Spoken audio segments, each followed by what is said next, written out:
What's up, guys? This is Shane Everett Henry. Today we're going to talk about ambience and how that affects you and I as artists and also the viewer of the art itself. And this is part of life as we know it. Ambience is the elements that capture the mood, the character, and the feeling of an event or a subject in its entirety. The quintessential moment is a good example of this. The quintessential moment is maybe something better if I give you examples of for you to understand. How about a fireman running out of a burning house with a child in his arms? Or the sun setting, and as it reaches the horizon, that flash that occurs right as it goes right beneath. Or the last piece of a puzzle being carefully placed by someone in a large puzzle.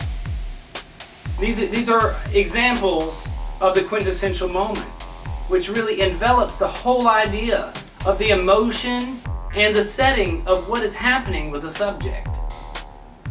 Ambience lies in the subtle details that make up the larger environment, what's around. Part of that is backgrounds. Backgrounds are something that really helps to explain the context of what's going on. Let's say a surfer sitting in the water with a large wave coming as he's getting ready. You see that in the background, it sets a certain emotion within you. You understand what's happening with him, and you kind of feel what his emotion would be, especially if it's a really large wave.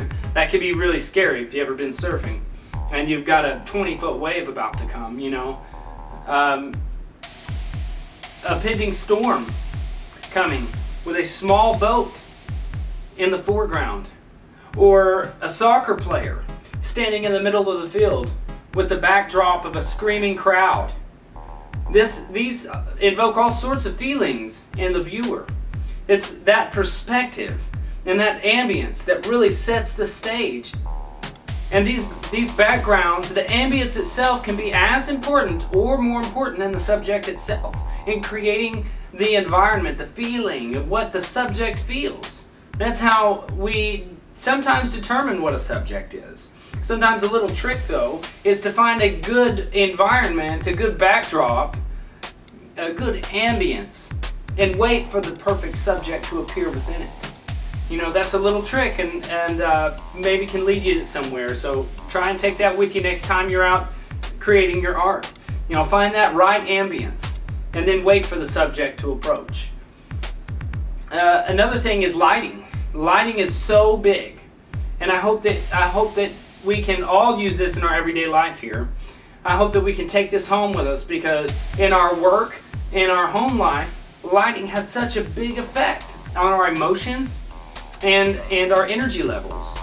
So the brighter that a light is, the more intense that the emotion will be that's being felt, whether it's a good or bad emotion. If you're happy and the scene is happy and it's a really bright light, then there will be a more happy vibe to that scene, to that subject, to you, to the viewer itself. You know, a more drastic, harsh light can also create deeper shadows, depending on your perspective, on where the light is hitting. And deeper shadows can mean more contrast in the good and the bad. So that's something to, you know, keep in mind whenever you're doing your art. The light is, you know, something that the intensity of the light that's being played out has an effect on your actual brain and how you are perceiving the situation at hand. So I'm really interested to see how you guys are going to play out your art. Please post your art in the comments below. I'd really love to view it and give you some comments on it. And I'll be posting my art up as we go along, and I hope you guys enjoy it. So don't forget to like, subscribe to my channel. What powers you? What ambience do you work within? And what are your techniques for capturing that ambience? Thank you. See you next time.